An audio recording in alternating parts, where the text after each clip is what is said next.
right. Welcome to the Hoots Happenings podcast. I'm your host, Mike Wilshire. Man, do I have the honor of sitting with talented musicians today, right? I don't know about that. So sure, why not? We Mike like to Perdue, have fun. Yes. Louis Garcia, That's right. and the band. 7-6 band. Now it's spelt out 7, The 7. number 6, Yeah. the number and 6. band. I found that out when I was looking on Facebook. Did you? Yeah, there's Did you figure out why that name is? No, I didn't want to dig too deep because I wanted to be dumb whenever I talk to y'all, but because I want the origins of the name of the band. Okay. And where's it come from? It's the zip code. No. 7-6 zip code. Okay. So That gets us all, right? yeah, and everybody's like, "What's a bicentennial?" or something. It's like, no, it's actually our zip code. So Were you all born in 76? Yes, we're that young. yeah, that's it. Yeah, I We wish. are all of us were born Back in it up 76, 10 years. right? So, Yeah. yeah. Yeah. I love that.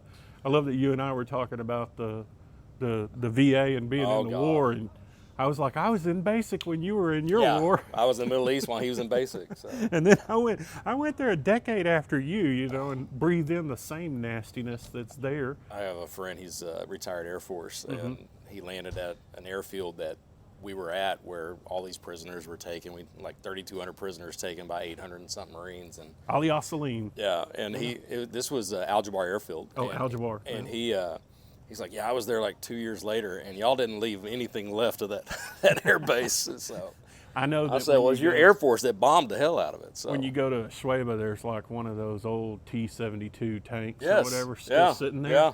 It's still, that thing is there at Kuwait Naval Base, or they've got all those leftover little relics from back then.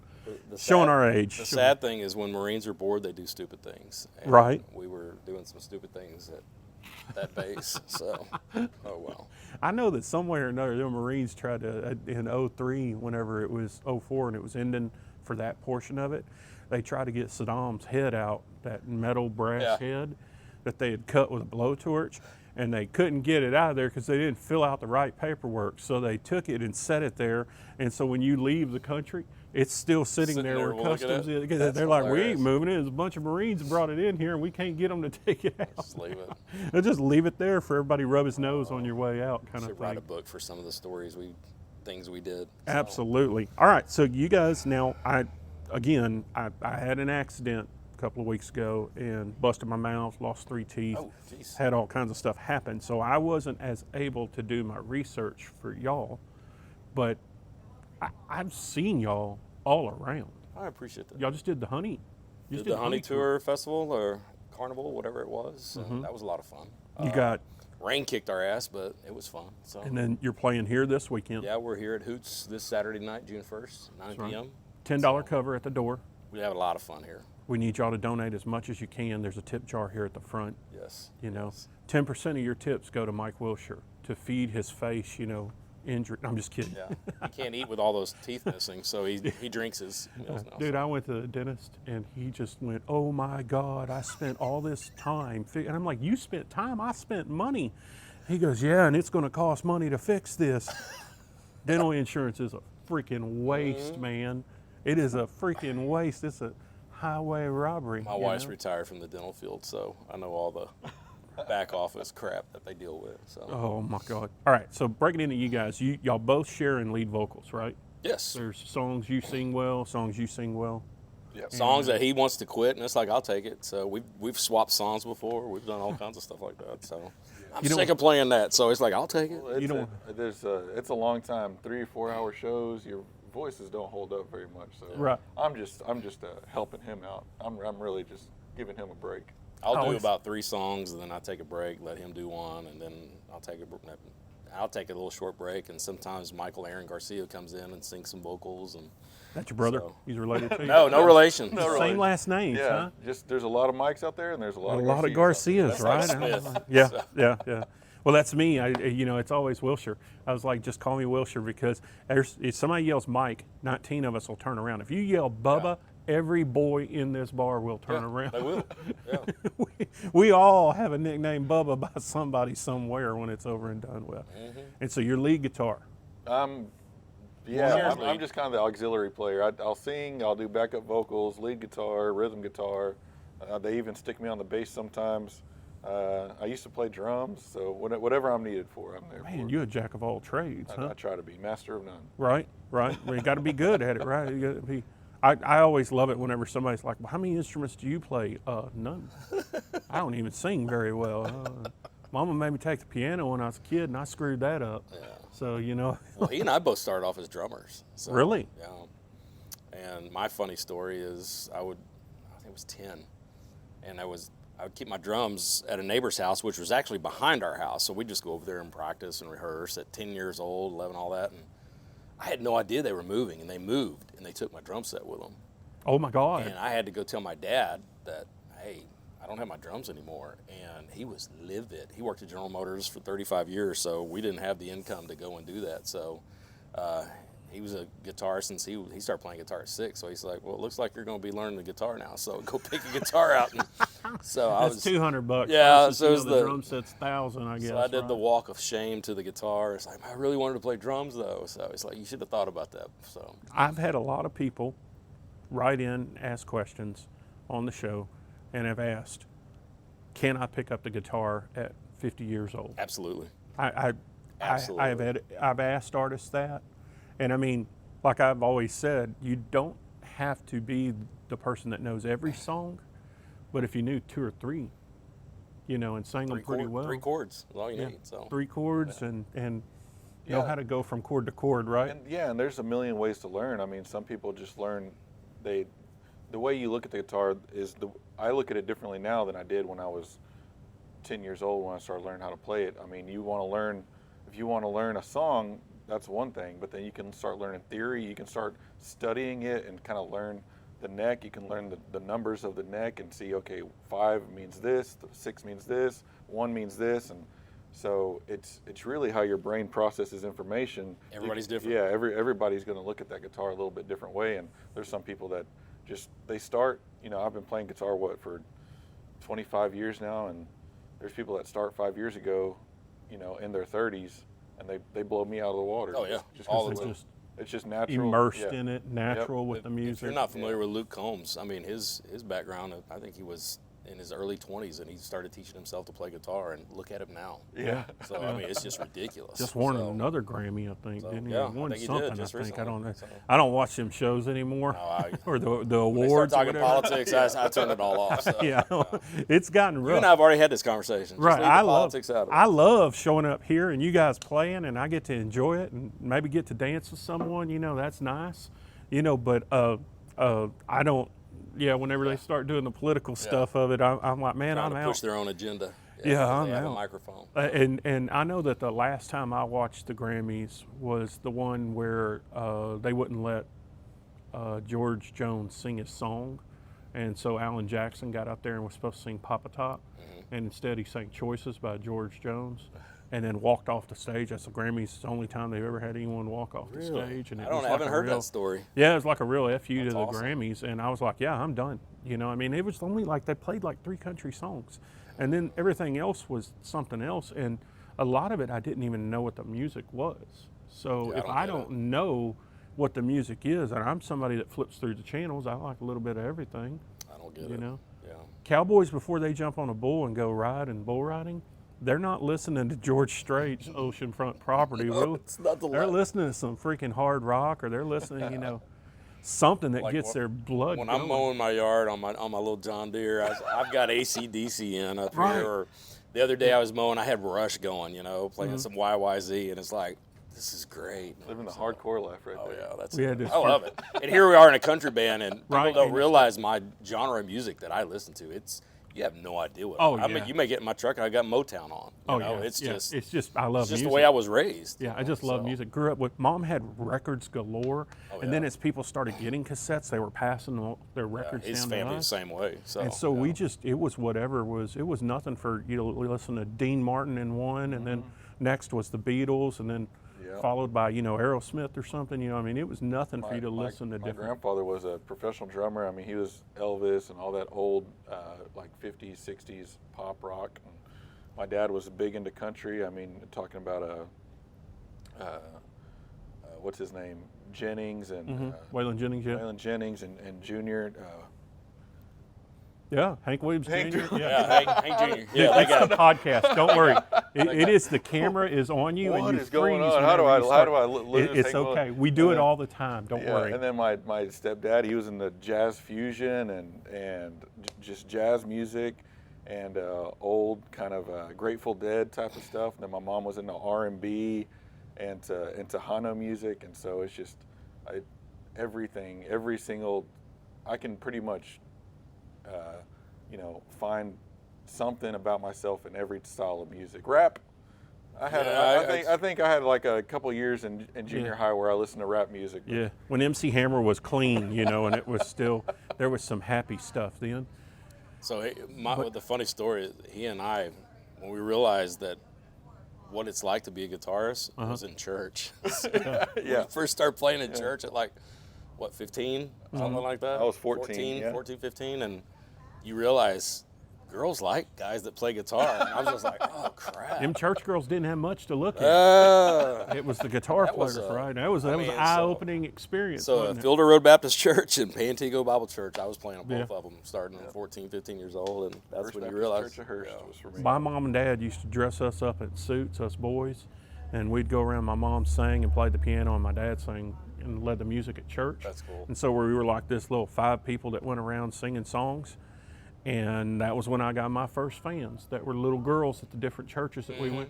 And back then you had to write letters to each other. And, I'd love to see those letters and what I wrote back then, in the and world what did they I wrote write? now, like. They're probably still holding on to those, waiting for you to call. You couldn't take a dirty selfie back then, right? That was with a Polaroid. You had to mail it, and that was forever existing, right? We couldn't do that stuff. Those Somebody girls. had to develop that. Somebody had to develop that photo, right? Unless it was an instant camera, somebody had to develop that photo.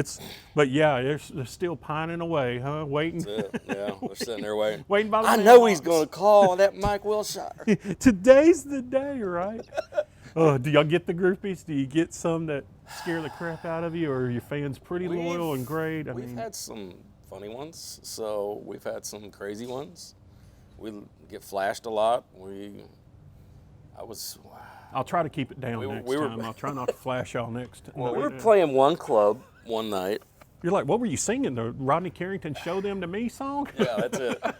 We were playing one club one night, and this girl, it was summertime. She had these little Daisy Dukes on, a little halter top on. She's just dancing by herself, and the husband's sitting over there just laughing and all that.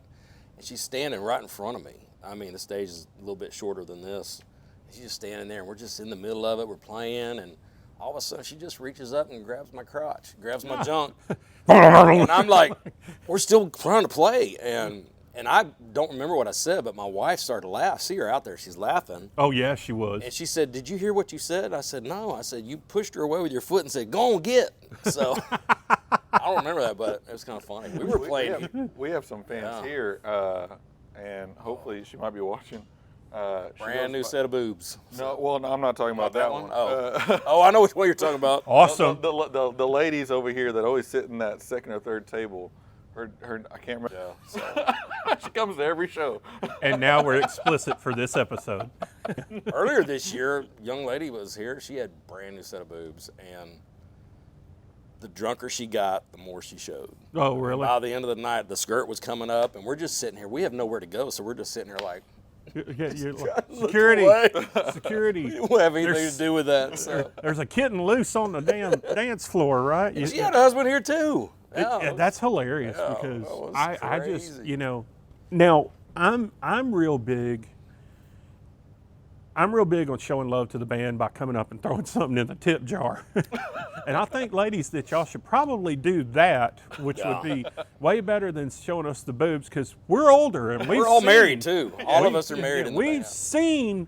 We've seen boobs by now in Yeah, our lifetime, We had to work to see it in our youth, I had to pay for mine for my wife, so that's But when we were the best young, money I ever spent. So. when we were young, I remember Jamie Lee Curtis showed hers in that Trading Places. Yes. And it was like staying up past 10 o'clock and waiting till mom went to If you rent the sleep VCR, when you get to that section, the tape is real jagged from people because pausing us pausing it and Yeah. staring.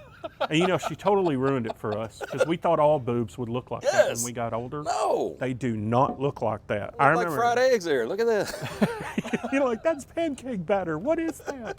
Please put that away. I'm sorry, ladies. So, I know, right? I was we're watching. not perfect, so.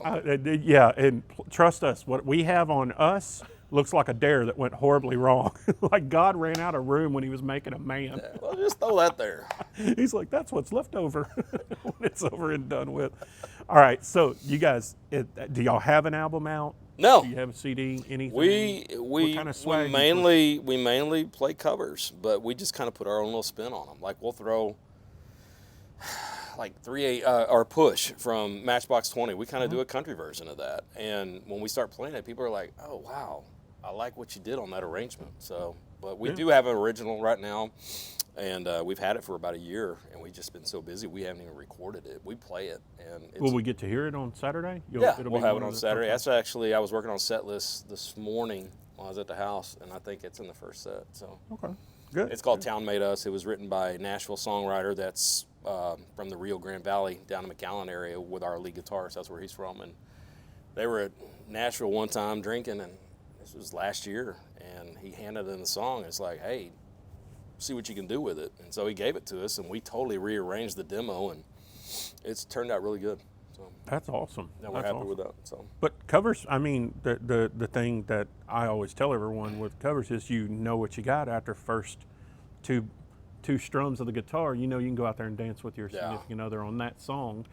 Nothing worse than whenever you never heard it before and you go out there and you're standing there getting ready to dance and all of a sudden they break into a huge guitar solo and they're just dancing around and kicking and screaming and you're like, we're not dancing to this. Come on, let's go back to the bar. Yeah, So I love it because doing covers, there's kind of you're selling your soul type of mentality to it, but I mean, being in original bands, being in cover bands, people dance to covers, and we like people dancing, we like people having a good time. Yeah. We've gotten to a place though now, we've played our original song, Town Made Us, we've played it so many times now, people kind of recognize it and they get up on the dance floor, and when people start dancing to your song, it's a little bit different. it's a cool feeling. We were here, last time we played here, it was in March, and we looked out, we were playing it, and I look out and the dance floor's full, and I'm just like, wow, that's cool.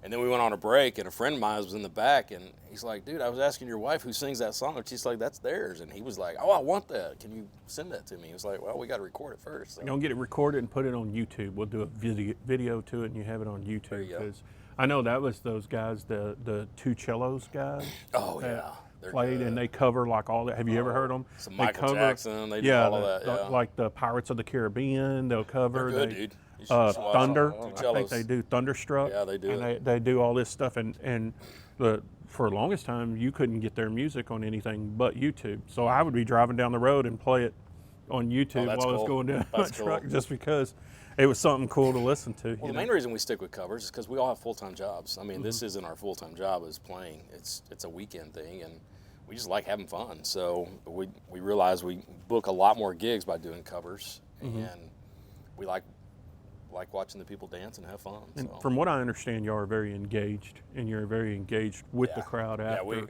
We have fun with the crowd. So. I try to explain to bands that reach out to me that want to play here and other places. First of all, I have no say in who plays at any of the place I do podcast at.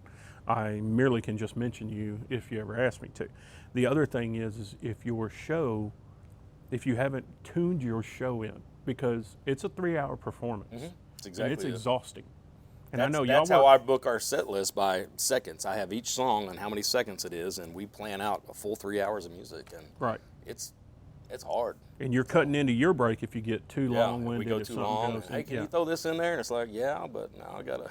Yeah, and you're going to be playing a little bit later than you want to be. You're going to be out with the drunks going home, you kind of thing. We like to have fun. We keep a tambourine on stage, a cowbell, and if somebody's having a birthday, we'll bring them up on stage and we'll just have fun. I would work that cowbell. Oh yeah, we'll give them the choice sometimes. Yeah. So. Pull my shirt up, show my scar, show my appendix scar that he had. I love that Will Ferrell with the dang, dang, dang, dang. Yeah. It's my favorite Yeah. skit. I love that one. That is by far that, and When the Devil with Garth Brooks is. He said, I can write you a love song if you'll I'll write you the best song ever if you sell your soul. And he makes a song and it's so horrible, and Garth Brooks is like, I'm good, man. I don't need it. That's funny. I'm good. I don't think that's a good song. That's funny. He's like, no, come on, hold on, because everybody talks about going to the crossroads. And selling your soul, and then that's whenever you make What was great that music. movie? Ralph Macchio played a guitarist in that. Crossroads. I Crossroads. think. Was it Crossroads? Yeah, it was Crossroads. And supposedly, if you go there, and that's been the big old wives' tale, that all Sell these your different soul. bands have sold their soul to get to the crossroads and stuff. I'm like, what if they just wrote good music? That's it. Yeah. What if the Stones is Well, I tell just you, really we- that good? We were having a conversation. Who was I talking to the other day about AI and songwriting? And it's like, how are you going to stop somebody from writing songs on AI and then claiming it? That it's yours. How are you going to do that? That's Not- a whole nother conversation. It's crazy. Well, I don't think you'll ever think be about able. it, so. I don't think you'll ever be able to do that. But Nike did a commercial years ago where they come up with these AI figures of professional soccer players, and I Okay. think it was called the Drive or something like that. And so everyone's watching professional soccer, and it takes the error out of soccer. That the footballers are no longer making errors. And They're the perfect. argument was, He's a soccer coach, so he yeah, can the appreciate argument this. is that who wants to watch that? When you watch baseball, the errors are half the game. Yeah. When you Yeah, it watch makes the game. football, American football, the fumbles are half the game. The Yeah. mess ups, the interceptions, penalties. the penalties, all that stuff. And so these guys challenge these artificial robots to one match, winner take all. If they play one match and the robots win, then they won't ever play again if the robots Interesting. lose. And it's a whole commercial. And when you watch it in the very end, these guys are showboating with the robots because that's what makes the game fun. And the fans are going nuts and everybody loves it. And then eventually, the premise of it is the fans would stop watching the AI stuff because it's not worth watching. You watch things for the Interesting. errors. Whenever you guys play up on the stage, you strum through something, you mess up, you keep going. Nobody knows it but us. No. So. The And show's still we're going. harder on ourselves than anybody. Right. And my wife was like, well, it was a good show. It's like, no, we did this and that. And it's like, nobody notices it but y'all. no. We're our hardest critics. Yeah. So, Oh, yeah, absolutely. That's why I am on podcasts. I go But back what's- and watch something. oh, yeah. I'm like, oh, God. But what's funny is when somebody messes up, we all catch it and we'll look over and we'll smile or we'll wink or we'll just laugh. And was- we do that. We had rehearsal last night. We were laughing at that. Well, I so. smile so that way y'all don't yell at me. I meant to do that. That's what he does. I know that I was watching this thing about James Brown, and it was all his bands, all his band members over the years. Huge band, too. Huge. Yeah. So and, he's and then a lot when he of would members. wave his arm and stuff, and they said they thought that was a dance move. And he goes, when he was doing that, he wanted more of it. When he was doing that, he wanted less of it. That was not a dance move. They said they got him high as a kite one time. They got him like all these different pills they gave him. And he got up there on the stage and was doing this, and he thought he made a new dance move and was doing amazing, and the crowd was going nuts, and they were all like, James is going to overdose and die right here on the stage from the pills we gave him. And I'm like, oh my God, that's funny. We've had some funny stuff happen on the stage, and funny. I don't ever mention band names, but I On was this telling, stage? oh yeah. Oh, yeah, I can imagine. Oh yeah, we had one time one of the funniest things I think ever happened was the lead guitarist came up. He's well known, a friend of all of ours. He came up and wasn't right. That's all I know to say. He had either, it was to the point where, because I'm a sound engineer, and I walked over to one of the band members, the father is a sound engineer, and I walked over and I said, is he okay? And he goes, well, he didn't make it for sound check. We talked about that, the importance Yeah. of showing up for Yeah, sound you and I check. talked about that before, Being the lead guitarist and showing up right at the start, and you didn't do sound check, and you're over there kicking pedals and doing all that stuff, your input's off, everything's screwed up. And it was really messing everything up. And he goes, well, maybe let me go check over there on the board and see if his input, let's go check and see where his sound's at. And I'm like, no, that's not sound. Like, he's strumming late. If it's bad enough for me to notice, It's him. he's off. Yeah. He's not. And so he went out on the first, break and come back and was better. And I don't know what he did to get his head right. Again, one of those things that I don't, what the band does in the green room is the band. I don't know if they spanked him, slapped him, threw coffee down his throat, or gave him some, Adderall or It's something. like a head coach going at the team and during halftime or Right. something like that. We don't want to know what's said behind those closed doors, right? Hey, it's frustrating for the band. Sure. We've had situations where, we have a good time, Anytime. and people want to buy us drinks, and I'm not, I'm one of those suckers. If you buy me something, it's rude for me to turn it down. So you keep buying me something, I'm going to keep taking it. Right. But we try to we try to be responsible, but there's times, especially at the beginning of, getting into the scene, that things can kind of get away from you, and it detracts from the whole show. Like when people are just kind of falling over and they don't even know where they're at. Right. You're It's Get a chair for him. Were we playing oceanfront property? What were we playing? I could just imagine. When I do stand up, even if I do stand up and I act drunk, I'm stone cold sober. Yeah. I've got like tea or orange juice, or like a apple juice in the glass if I'm doing it. And I'm stone cold sober, because you get nights where they go, "Hey, do the drunk." Do the drunk. We love the drunk, and stuff. And then one night, one of my really good friends got up there, and he tells this amazing joke. And the premise of the joke is about someone telling him a skateboard maneuver. Okay. That joke probably takes 35 seconds to tell. Mm-hmm. He spent 7 minutes up on stage trying to tell that joke. He was lit. It was like the 50th anniversary of Hyenas. Big name stars were there that night. Alex Raimundo was there. Alex and I have been friends for many, many years. That's funny. William Lee Martin was there, that Texas cowboy that wears a cowboy hat. He's really, really funny. And these guys were drunk, and I was a little tipsy. I got up there and did my set and killed it, because it was easy to kill after he bombed, and he's way funnier than I am as a comedian. Crazy. But I have to tell people, no, don't buy me a drink till I get off, because as people start to recognize you and they're saying the punchline to your joke as you walk in, and stuff, and people are laughing. So one of the things I do is, at the end of it, I'm like, Maseratis for everybody. And as I walked in, this guy's like, "You're Maseratis for everybody. Hey man, let me buy you a drink." I'm like, let me go on the stage first and do it. It's just that one taste of a little bit of Crown Royal and soda, and next thing you know, I'm like, We get a lot of shots and a lot of beers, buckets, and we were playing in the stockyards one night, and I look over at him, and I pointed my head down, I nodded down in the middle of a song, and he looked down and he was like, "Oh shit." And 17 shots, and a combination of 17 shots and long necks were lined up. Yeah. And they just kept coming, and it's like, shit. Mike Wilshire, get up here. So, we can handle, 3 shots a show, maybe? Yeah, 3 shots a show. After that, we'll take it, but we'll chase it and, spit it out back in a bottle. Yeah. Sorry if anybody watching that, if do not waste your money. Yeah, 3 shots. If we've had 3, then don't waste your money. I know. We'll I'll spit it be right back here out, in the stage, in the area somewhere. I may take one, but again, I got to have a designated driver always. Somebody walked up with a tray of TX whiskey one night, and he set it on a sub. And we're in the middle of a song, and by the end of that song, that tray was gone. Here he comes walking right back up there with another tray. Sweet. And it's like, holy Jesus. crap, These though. people are made of money, huh? Like TX whiskey, a tray of it, that's got to be at least $60-$70. A buddy of ours, maybe more. TJ, brought us the lid to a TX whiskey bottle, and he's like, "What's this for?" He's like, "Y'all drank the whole bottle tonight." It's like, oh my God, don't tell me that. So he got the lid because he bought a whole bottle. So that's kind of funny. So. Let's talk a little bit about preparation for a show. Things that you guys do in advance. Y'all rehearse once a week, or is it not try, so much now because y'all have been playing together? We play so much, we don't need to rehearse our songs that we play regularly. The only time we rehearse is when we're adding stuff. So last night we rehearsed and added, 4 or 5 new dance songs or slower songs. So nice. Yeah. And you work a full-time job? Yeah.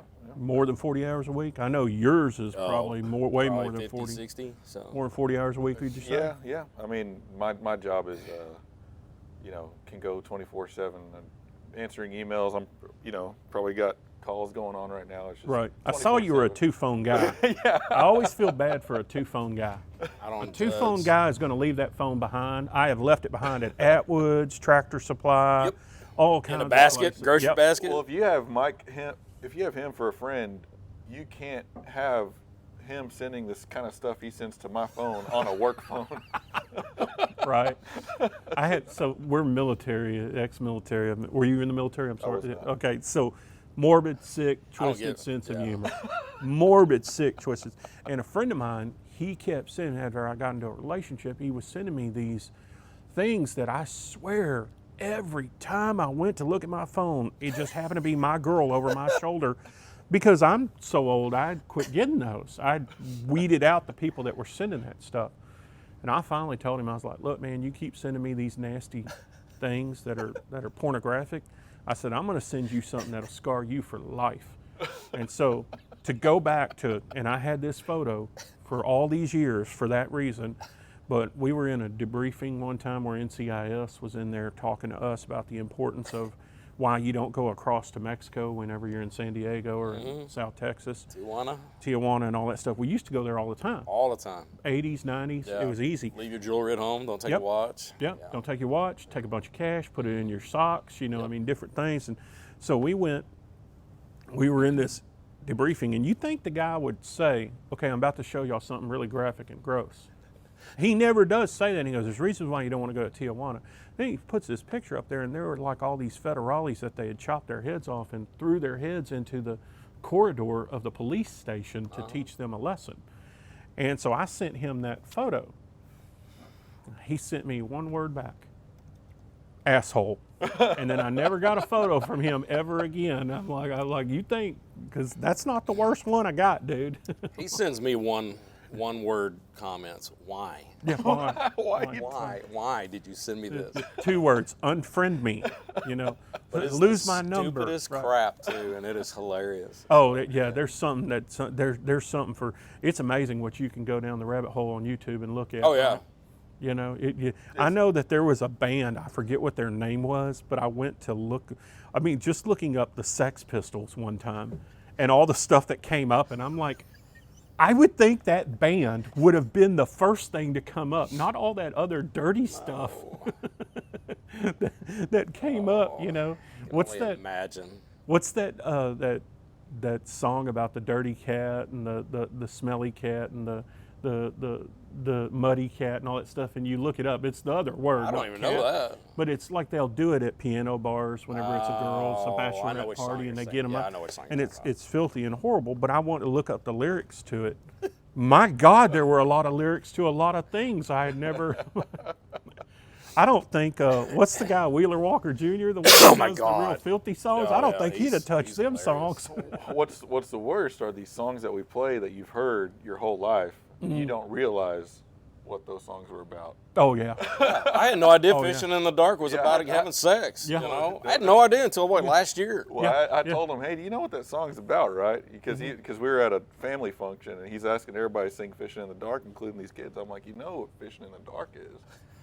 He's like, no. But what's funny is No clue. we had no problem with singing that. Jimmy Buffett sings "Why Don't We Get Drunk and Screw," and man, I'd have got my mouth washed out with soap for singing that. Or just name a David Allan Coe song. So. Yeah, any David Allan Coe song, right? What's the other one he sings? The Cum Stains on My Pillow. Yeah. I remember. Probably never even heard of that one. He would sing them. He'd get up there and sing. Well, Chuck Berry sang "My Ding-a-ling." Yeah. And that was back in the 50s when he was doing that. Back in the 50s when he did that one. And it's a total metaphor. Yeah. Total exactly metaphor. It's like a burger and a grape snow cone from Chattahoochee. Yeah. Just found that out recently too. Yeah. Where have I been? It's all written in there and hidden somewhere. I know that Grease, whenever they made the movie, they had to tone the songs down from what it was on the play. Oh, I had no idea that. It's still pretty raunchy. It's still pretty raunchy where, but there's a part where he runs the cellophane over his crotch. Yep. Mm-hmm. There's something else he says in the actual play. Because like if we can't afford a rubber, we'll wrap it with something else. I don't do it justice for it. I apologize, but yeah, we had to make this one explicit. We're gonna have fun with this. That's funny. No, but it's truly amazing what you sing and what you find out. And the stuff that was, I didn't know. Now, jumping away from the dirty side of it, I believe Paul McCartney bought all those love letters that John Lennon wrote to his first wife. He bought all of them when she sold them at an estate sale. That's the legend that I've heard. I haven't researched it, but that's where he wrote. The wife prior to Yoko? Yes, the wife prior to Yoko Before Yoko, Nut Job. Yeah, before Nut Job stole John away and broke up the best band of that time, You seen the video of her with John Lennon and Chuck Berry? No. Oh, you got to see it. Is it? It's yes. Chuck Berry and John Lennon playing the whole band. It looks and like then someone... she grabs a microphone and just starts screaming, and then Chuck Berry's just looking like, Yeah, it's like someone's torturing for Chuck Berry for information, And and, he's he just wants like, to yes, talk. it's He wants to. It's hilarious. Yes, I love that one. That is truly. John's funny. not even phased. He's just like, yeah, No, that's her. that's the love of his life, and he thought that was great. That You job know, broke up the Beatles. yeah. But he bought all those letters, mailed them back to her, and told her she should never have to sell her love or anything. And then he wrote, I think, "Hey Jude," based off of one of those letters. He framed each individual letter and mailed it back to her. That's pretty cool. After his own. Yeah, Paul McCartney is a great guy. look that That's up. why he's lived so long out of all of them. The good ones, you know, the the good guys can live longer, you know. Who's left? Ringo? Ringo George, and Paul. Yeah, Ringo and Paul. That's it. Yeah, George passed away and John was shot, so that's truly horrible. But that guy ain't never getting out of jail. No, he's already out. Did John he get Hinckley out? Jr. is already out of jail. No, Hinckley is the one No, who shot that's Reagan. that's Reagan. The other one, yeah, he's already out. Is he? Yeah, I think he's out. I'm pretty sure he's out. David Chapman, or Yeah, something like he that. got his autograph, and then later that night he killed him. Yeah, Yeah. As he walked into the. He said that I think he's out. Maybe I'm thinking The of doorman grabbed his hand. Well, leave his comments at the bottom. Let us know. Yeah, leave his but comments, the doorman grabbed his hand and shook the gun out of his hands and was crying and said, "What did you do?" And he was like, "I don't know." And he told him, "You need to run. They're going to kill you when they get here." The doorman goes, "You just shot John Lennon.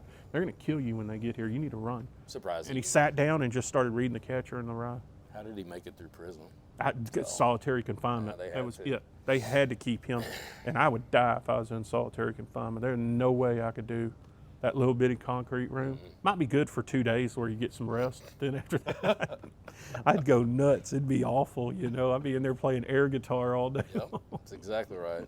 All right, so what's your favorite songs to play? What do you think? Red Dirt. I love playing Red Dirt. I like old 90s country and Red Dirt. So last night we added a bunch of 90s slower dance songs, some Alabama, some Steve Wariner, some George, Little Texas. What else? I think that was it. That's it. Yeah. Yep. You know, with Alabama, they wrote some of the most amazing songs and some of the worst songs. And I know that Louisiana Saturday Night is probably my least favorite song of theirs, because imagine you're living that song, or you had to have a fiddle. Is that the fiddle in the band? Yep. Gotta have a fiddle in the band. Yeah, I could just imagine I'm at a concert and some dude stands up next to me and yells "Cotton Eye Joe," and it stops the whole show. I'd be like, I will beat on him now, so nobody else has to. I have never had it. What, you think somebody's cheese slipped off their cracker if they did that, right? You know. And what's the Louisiana show? I'm like, we would make up words to it, make my mom mad, and I'm like, me and my friend and my other brother Ted sit on the front porch, slap each other in the head. We change lyrics sometimes. So. Do y'all?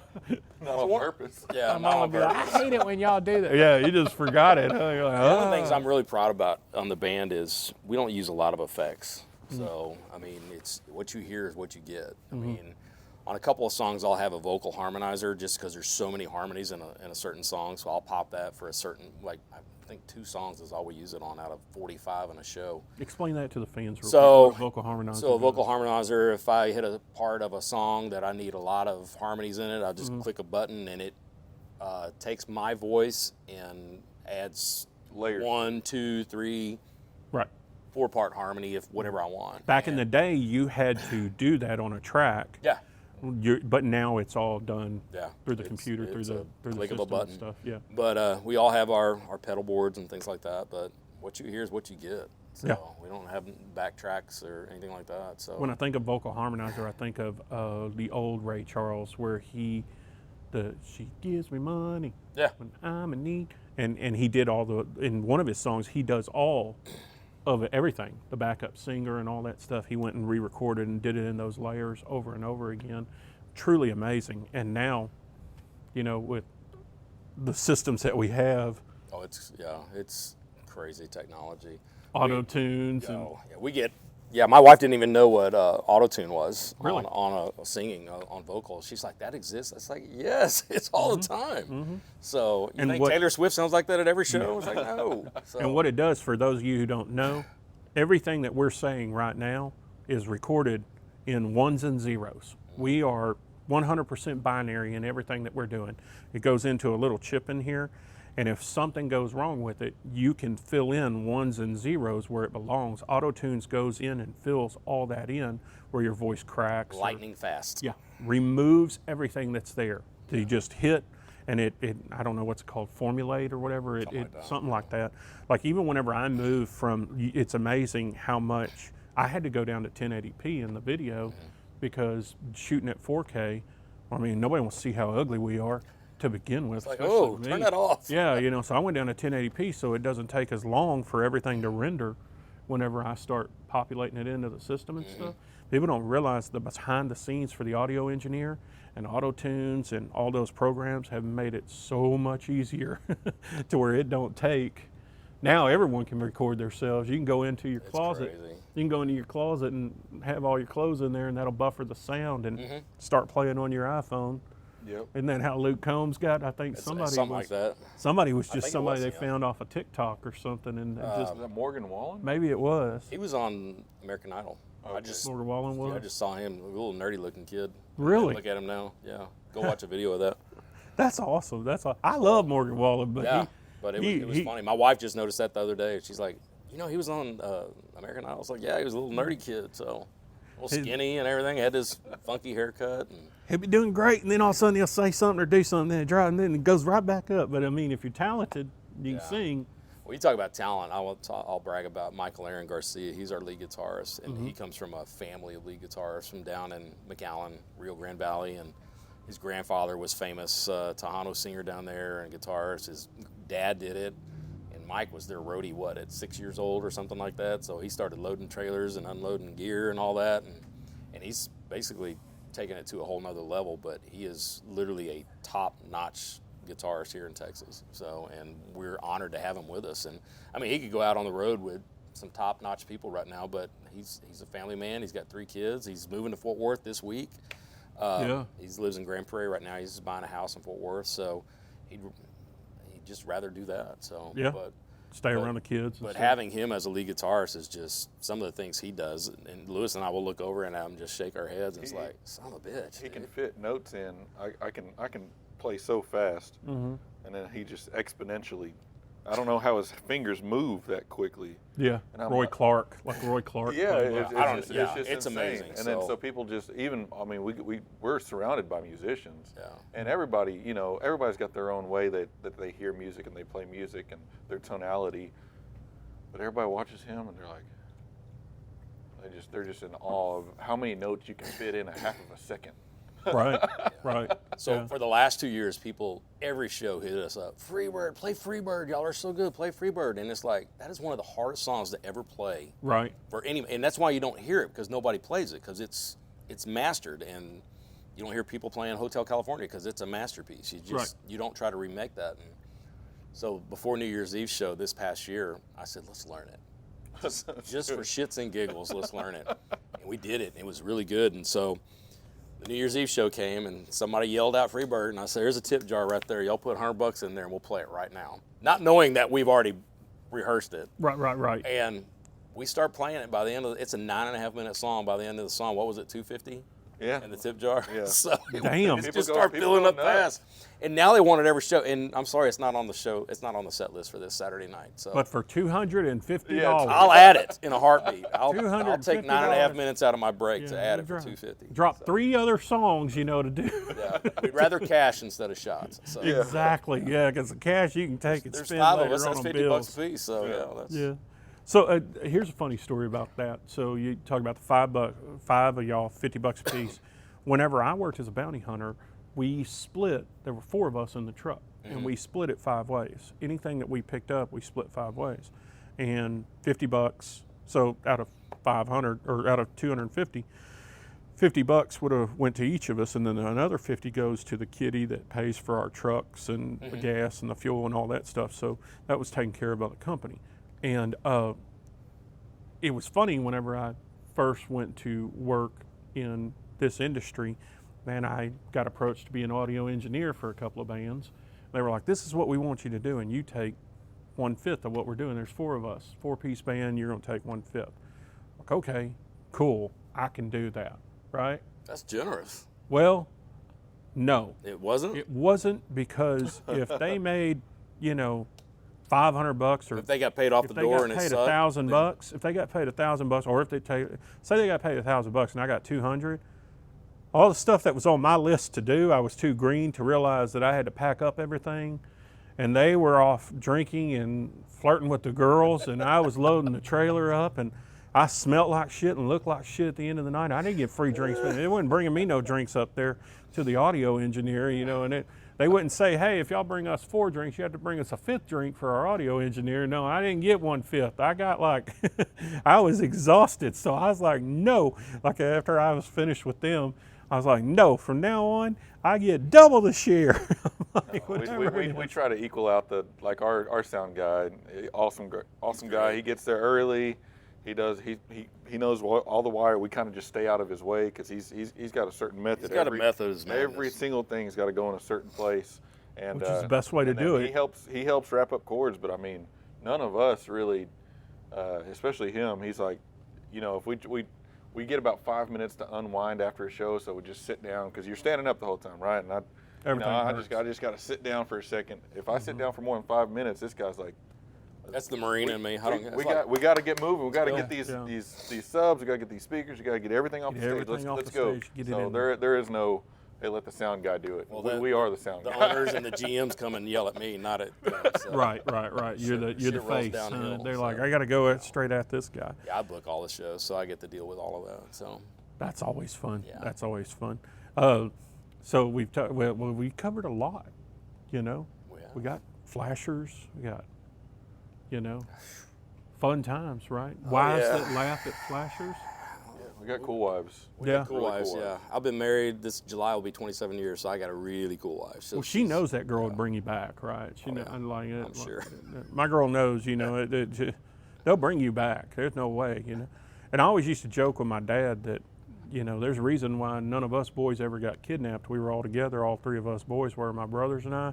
And they'd have brought us back. You kidnapped 3 boys. You can have back. They're like, we're going to go turn ourselves into the cops. We don't want to be around you knuckleheads anymore. This is too much, when it's over and done with. But I always laughed at the guys that think, they're going to date like this girl that's an equestrian horse rider.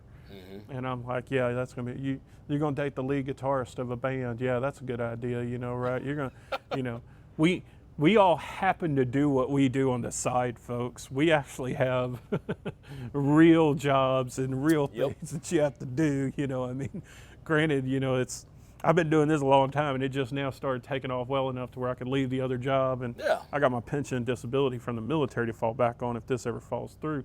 But no, if you're in a band, you need to have a real job because that equipment's expensive, and you're not going to be able to cover it off of the few $100 that you're making off of each week. No. Soundboards are expensive. Mm-hmm. Yeah, I mean, speaker, everything's expensive. So right. And a set of strings is $20 now. Really? So, yeah. Oh, wow. Cords go out. I mean, a good quality, XLR cable. You're spending $40-$50. Oh yeah, and you need one cord. Yeah, How many cords do we got? We got.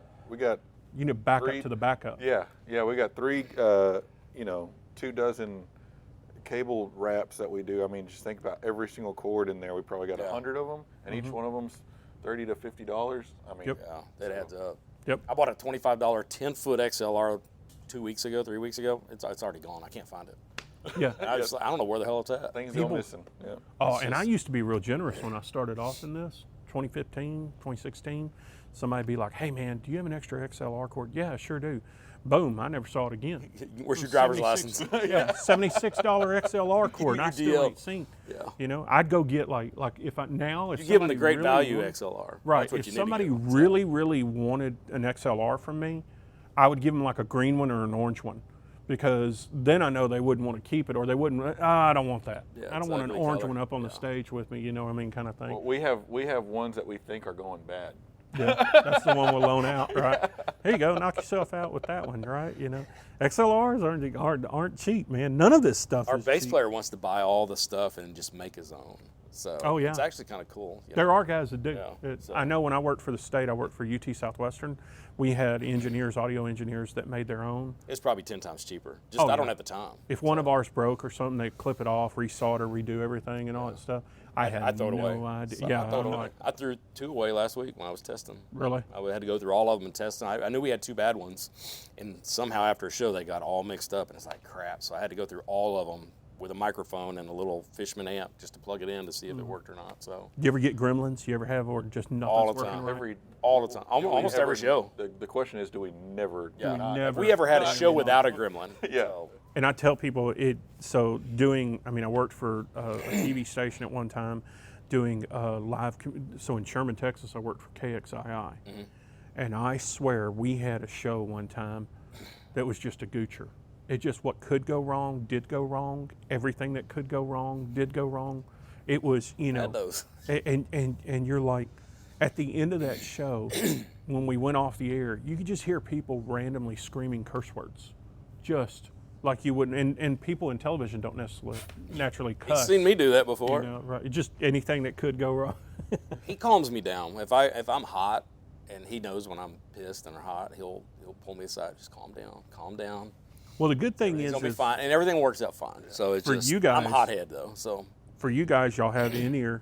yeah, we're 100% Monitors. in-ears. So that, man. and that's that another makes- story. The things that are said on the in-ears, because we have anybody listening at home, we have talkback mics. So we have 2 talkback mics. Our lead guitarist, Michael Aaron Garcia, he kind of leads things. He has one, and then we'll shut it off when he does vocals.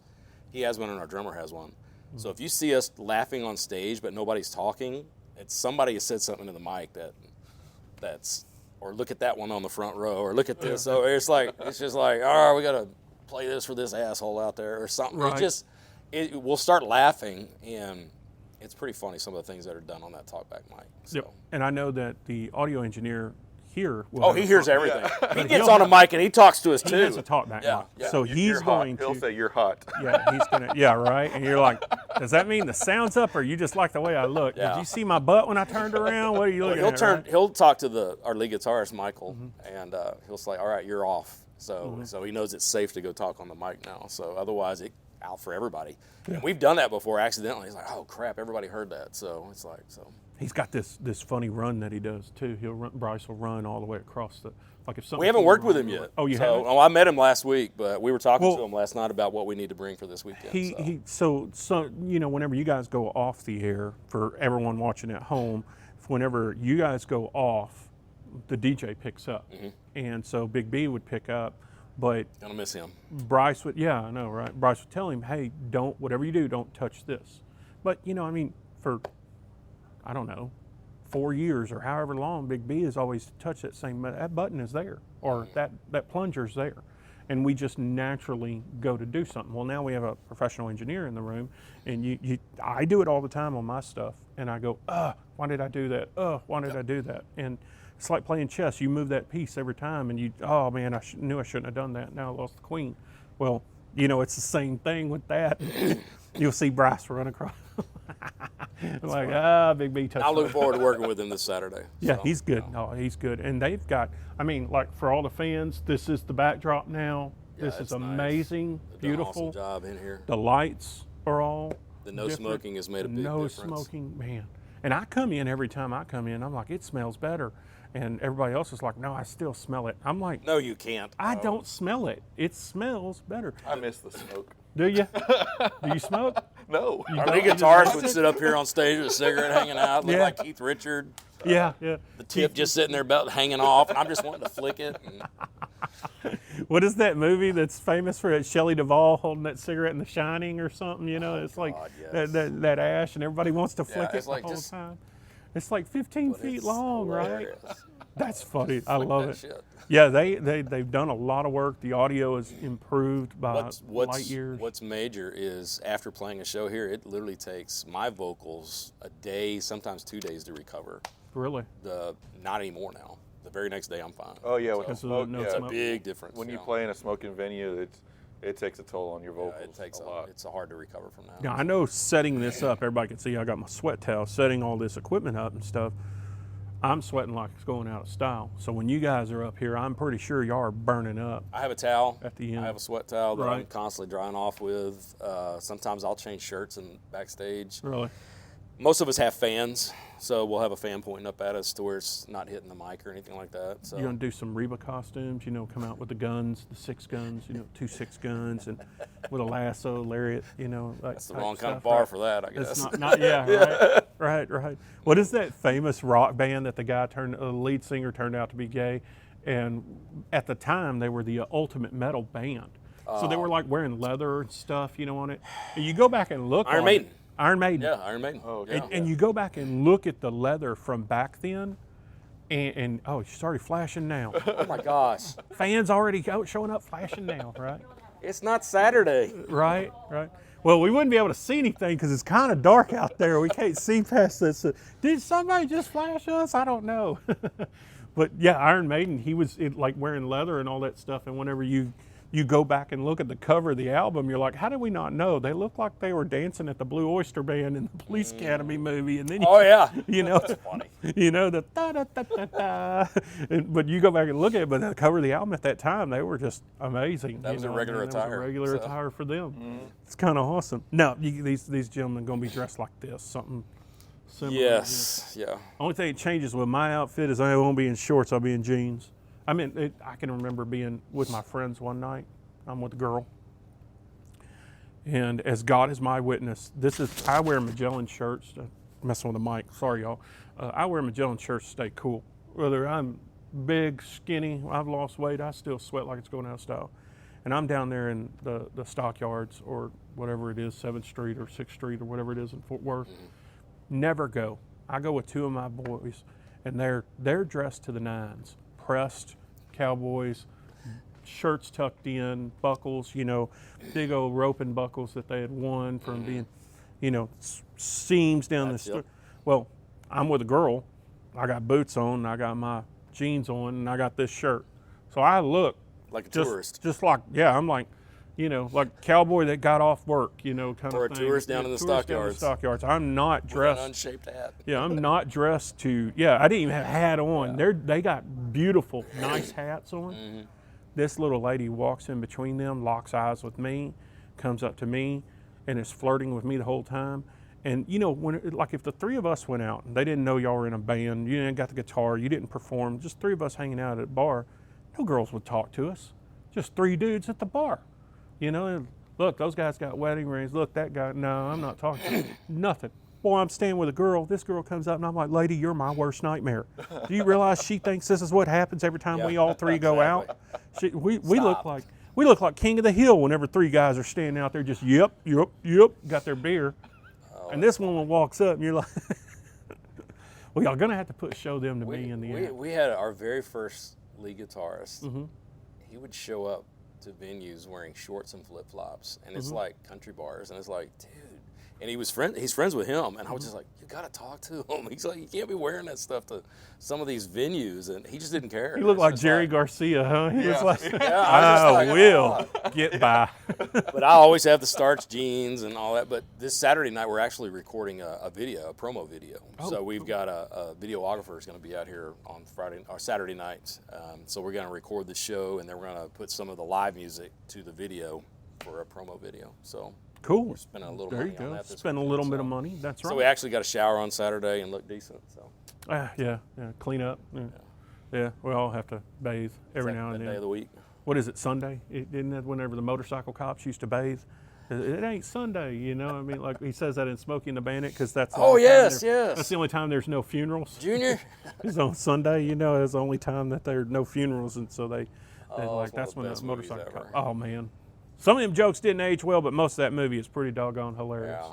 Still to this day. Some of them you understand later on in life what they meant when they said that joke. It's like, oh, I get it now. So there's so much that you Blazing missed as Saddles a kid. and oh my gosh. Oh yeah, so much as you missed as a kid. They couldn't make Blazing Saddles now. No, there'd be riots.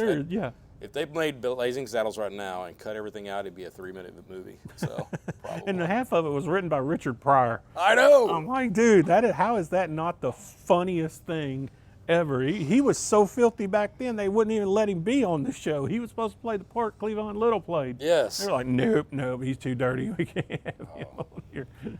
It was too much. All right, so when you guys do watch, like, say, a movie about bands, music, things like that. A Star Is Born recently with Bradley Cooper, things like that. What do you think? I mean, I just rewatched that movie just recently. Some of them it's well built. It's well made, and he's actually singing in there. Yeah. So I'm impressed playing the guitar with that. too. Yeah. He I was actually- really impressed with that. So. Yeah, yeah, and I mean, you go back and like whenever for you and I, when we watch military movies, I have to explain to people. They're like, "Well, how much is real and how much is fake?" And I'm like, "All of it's fake. It's a movie." Yeah, it's a movie. I mean, you can't walk around with live rounds on. If you watch Saving Private Ryan, where that guy throws the bandolero around his neck, you see that the bullets don't have primers in it.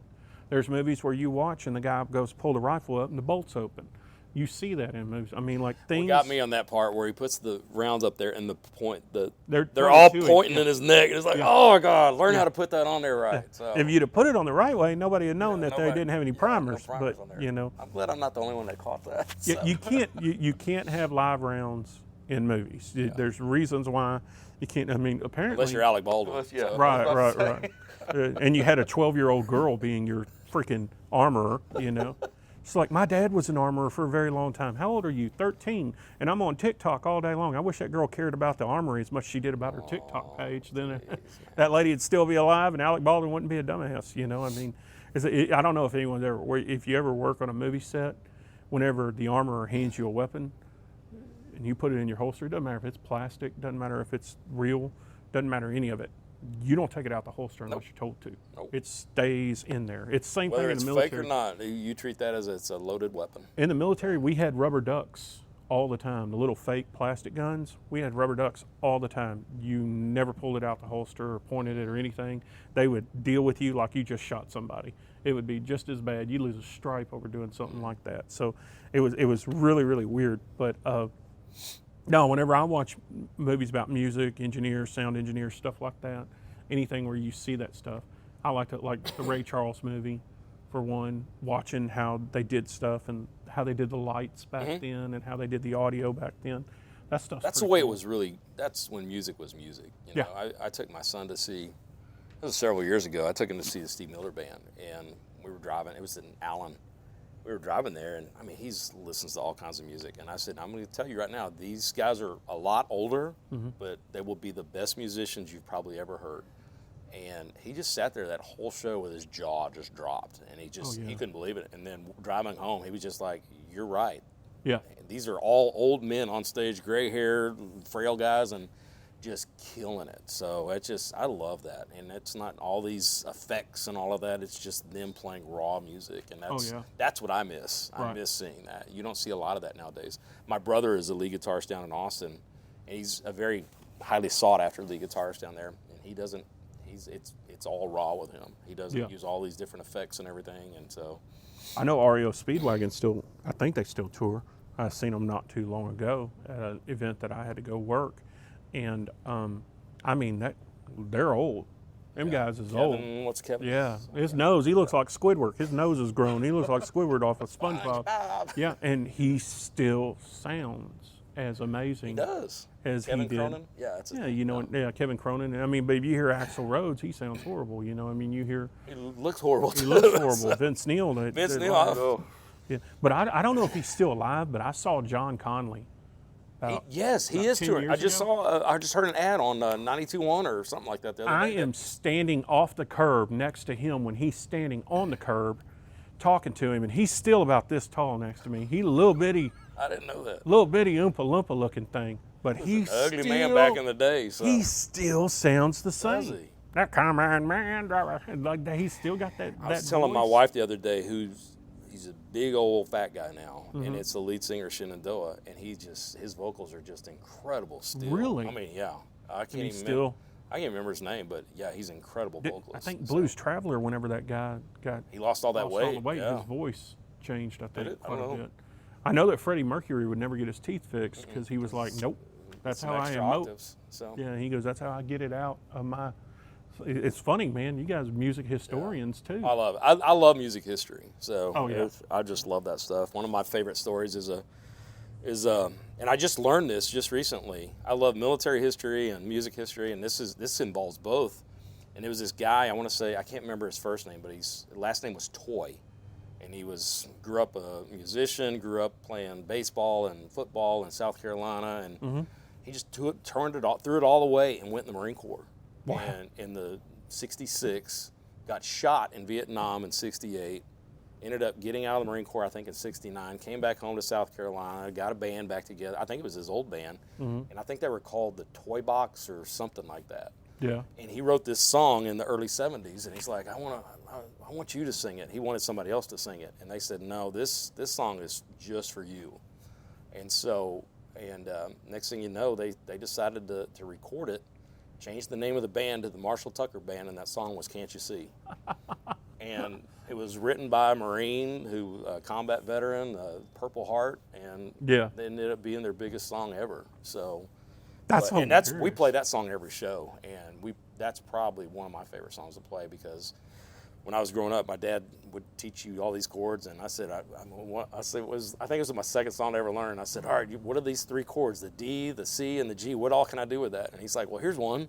And I love the song ever since I first heard it in the early 70s, and so I've been playing that since I was a kid. So, That's awesome. what was your first song? My first song? I don't remember. Was it on drums or? No, I want to say Probably a church song, right? probably. Well, I started off on classical, Okay. on nylon string, Okay. so like the Malaguena type of stuff. Okay. I don't remember the names of all these. Like they're like specialty just for the nylon string, which you kind of hold up like this. So I want to say like one of the first songs I learned was probably the song that I hate the most that we play. Which one? The same three chords you just said. Oh, Sweet Home Alabama. he hates that song. Really? You don't like Sweet Home Alabama? We get requested for it, but it's the Every- same I'm chords sure. too. I'm sure you DCG, want. DCG, DCG, DCG.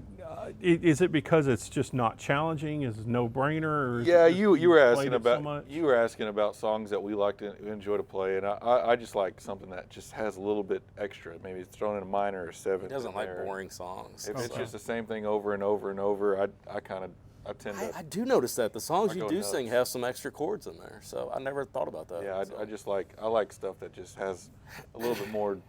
I got more of a jazz, more of a, I like a little bit more complexity like in the it. minors, the majors. Yeah. The minors and the majors just can't be standards. Huh? Yeah, Can't no, be- it just can't be G, C, D. That's me, E, so. yeah. That's awesome.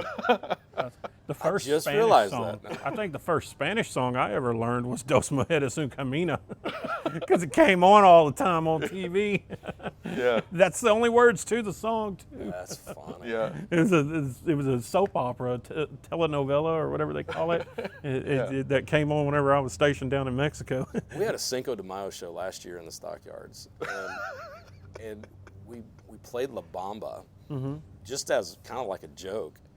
The freaking dance floor was just packed. Oh, yeah. And it was just like people just singing and screaming it, and they wanted us to just keep going. It's like, guys, that was kind of like a joke, but I will never, ever work another Tejano festival as an audio engineer, as a videographer, as anything, not because of the crowd, not because of anything other than it was the hottest damn room I was ever in. That's funny.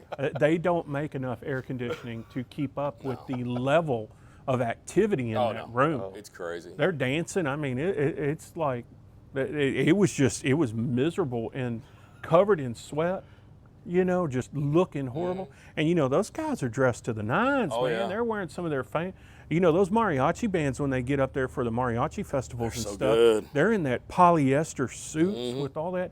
I'm like, these guys, no wonder they're so skinny. They're sweating away. There's not going to be much left. Except that bass player. The bass player's the always bass got the. boom, boom, boom. Yeah, he's the He big. got his hand out there. Maybe the trumpeter, but all the other ones pretty skinny. that's But yeah, funny. I know my mom. We would go to this one Mexican restaurant because my mom loves to sing. We'd go to this one Mexican restaurant, and the guy that walked around with the guitar, he could play anything. I mean, he'd play George Strait. He'd see my mom. Oh no, we're playing George Strait. Oh, I'm going to play. That's awesome. I These love different that. songs, because he would play them because my mom would sing with him, and then he'd walk over to the other side of the room, and somebody's paying like $100 for this little girl to get up, and this little 17, 18-year-old girl gets up and sings some song called Mi Corazón or something, and belts it out, and it's the prettiest thing you've ever heard. And he's playing with it and I love everything, it. and it's just all these different. I mean, it's amazing, the music And that's the cool thing about living in Texas is that's what you get exposed to. A lot of it. Anything and everything. You want a girl power band, I can tell you where to go. Yeah. You want to listen to some rock that they cover, Tell I you can where tell not where to go, too, Yeah, so, tell you where not to go. Yeah, right. You guys cover a lot of the southern those. rock though. We do a lot. Do a lot yeah. of it. Yeah, I mean, so it's going to be a fun show. Yeah. We We'll have a be lot here. of fun. We get involved with the audience. We have a lot of fun with them. So. Yep. I'm hoping to have this cut and ready to go by tonight and on the air. Again, 7-6 band. 7-6 band. That's 7 Saturday written night. out. Number 6 band. Follow them, like them on Facebook. Yeah. I did. Made sure I did that at least before I got up here, right? Had to know who you were talking to. Mike Perdue, Luis Garcia. That's right. Yeah. Being here tonight. What time y'all go on stage? Saturday night, 8 or 9 9? p.m. 9. 9 p.m. 9. Yeah. No Get opener. here. We're it. So That's it. Yeah. That's right. We're gonna have Sound some fun. checks will be done. Sound check 7:45. If you're here early, you'll get to see that. But other Right. than that, we're ready. Even the sound checks are amazing, right? Well, we got a plan. We get ready to do sound check, but we have our pizza ordered, and Uh-huh. so right about the time we finish sound check, the pizza comes, and we sit back there and eat our pizza and come back out at 9. So I like it. we're a creature of habit. So. Usually try to get here early enough to where I can get all my shots in and get all my, camera angles and stuff. We do shots before the show too. Well, not those shots. Oh, I yeah, don't get those we do shots. a mandatory band shots. Yeah, y'all go do your mandatory band shot. I don't do anything until after y'all start playing. Once you start playing, you see me taking photos or video, I'm drunk. Trust me. No, I'm not drunk. I'm tipsy. Yeah, that's it. But, yeah. and, It's a you difference. can't be drunk in a bar. It's illegal. I'm just a little bit buzzed with a designated driver. That's it. Uber. That's what I tell her. Man, Uber, isn't it the greatest thing ever? Oh, where was that when I was younger? I know, right? If you guys broke down on the side of the road, you could Uber. Yeah, 3 you could. pieces could Uber down here, and the drummer would have to catch up, right? Easily. Easily. You get an Uber to come pick you up, right? That's what I did whenever my truck broke down. I called an Uber, left my truck on the freeway. It's like I told the tow truck driver, the keys are in it. Tell me when you get to it. I'll hit the code and unlock it, hilarious. from a phone kind of Get that thing. from my phone. That's the way it works now, right? All right, so guys, thanks for being on the show. Mike, Looking appreciate you forward having to us. it. Yeah. Y'all come out to Hoots on Saturday night. It'll be a lot It'll of be fun. fun. It's going to be great. All right. Take it easy, and we'll see y'all on down the road.